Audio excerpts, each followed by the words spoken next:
আসসালামু আলাইকুম, সবাই কেমন আছেন? আশা করি ভালো আছেন। এই দেখুন সকালে আমি বাচ্চাদের টিফিনের জন্য পাস্তা রান্না করেছিলাম।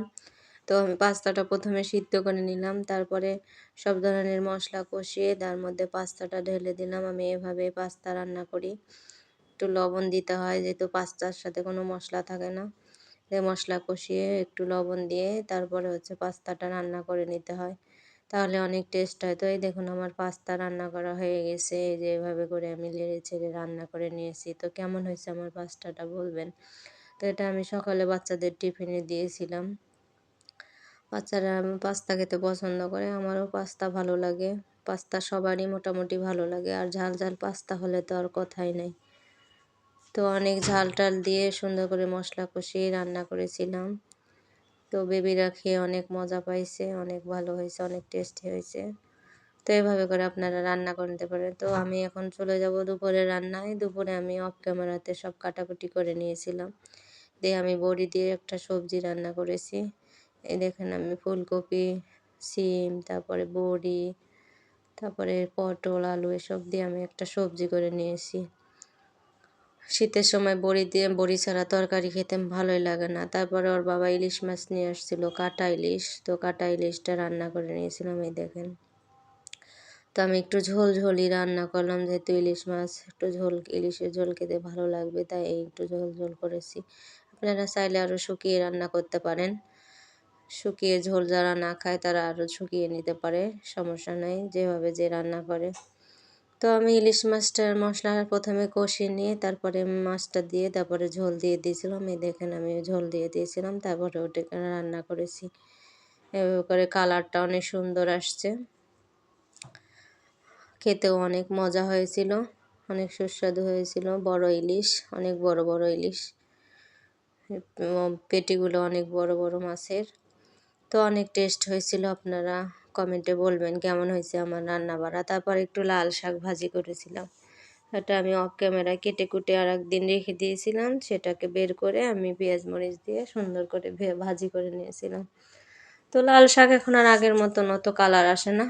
তো বিকালবেলাও আর বাবা বলছিল চলো, অনেক দিন বাইরে খাওয়া হয়নি, বাইরে যাই খাওয়া খাওয়া দাওয়া করি। আমি এবার একটু কালা ভুনা খেতে চেয়েছিলাম। তো বাসায় আমি বললাম যে এতগুলো খাবার রান্না করা হয়েছে, নষ্ট হয়ে, বলছে কালকে খেয়ে নিও।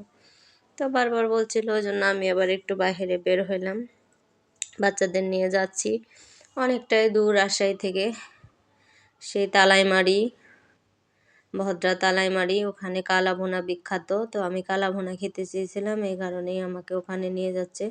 তো রাজশাহী শহরটা রাতের বেলা দেখতে অনেক ভালো লাগে। রাজশাহী শহরটা অবশ্য ঢাকা শহরের মতো অত গ্যাঞ্জাম না, জ্যাম থাকে না, সব সময় ফ্রি থাকে। তারপর রাতের বেলা তো আরোই ফ্রি থাকে, ঘুরতে অনেক মজা লাগে। লাইটিং সিস্টেম করেছে, অনেক সুন্দর পরিষ্কার পরিচ্ছন্ন একটা শহর। রাতে ঘুরতে আমার খুবই ভালো লাগে। আমরা তো মাঝে মাঝে রাতে বের হয়ে ঘুরি বাইকে করে, ভালো লাগে, অনেক সুন্দর লাগে। তারপরে এই যে বের হয়েছি, দেখেন রাস্তা মনে হচ্ছে শেষই হবে না আর। চারিদিকটা কত সুন্দর লাগতেছে, আলো কোথায় অন্ধকার, কোথাও লাইটিং, অনেক ভালো লাগতেছে। যাইতেছিলাম মনটা অনেক আনন্দে ভরে যাচ্ছিল, মনে হচ্ছে অনেক দিন পর বাইরে বেরোছি। তো তারপরে শীত, হালকা হালকা শীত, এখনো অত পড়েনি, হালকা হালকা শীত পড়েছে। তো বাইকে একটু ঠান্ডায় লাগছিল, তো চাদর নিয়ে বের হয়েছিলাম। তো এই দেখেন আমরা যাচ্ছি, এই দেখেন রাজশাহীর পরিবেশ কত সুন্দর। তো শীতে আপনারা সবাই ভালো থাকবেন, ঠান্ডার মধ্যে সাবধানে থাকবেন, সোয়েটার মোয়েটার পরে থাকবেন, ঠান্ডা যাতে না লাগে সেদিকে খেয়াল খেয়াল করবেন। সবসময় গরম পানি দিয়ে গোসল করার চেষ্টা করবেন, নিজের যত্ন নেবেন, বাচ্চাদের যত্ন নেবেন, সবার উদ্দেশ্যে বলছি।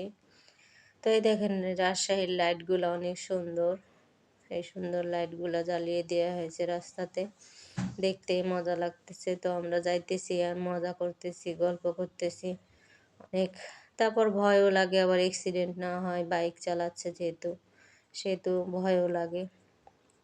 তো মানুষের জীবনে কষ্ট, দুঃখ, যন্ত্রণা, তারপর হাসি আনন্দ থাকবেই। কেউ বলতে পারবে না পৃথিবীতে যে আমি পুরোপুরি সুখী, কেউ পৃথিবীতে সুখী না। তো তার মধ্যে দিয়ে ব্যস্ততার মধ্যে দিয়ে মানুষের জীবন অতিবাহিত করতে হয়, এতে আর কিছু নাই। তো আমাদের এই যে খাওয়া-দাওয়া চলে আসলো দেখেন, পরাটা, তারপরে খিচুড়ি, এদিকে কালাভুনা। তো আমরা খাওয়া-দাওয়া করতেছি। তো কেমন হয়েছে ভিডিওটা সবাই বলবেন। সবাই লাইক, কমেন্ট, শেয়ার দিবেন।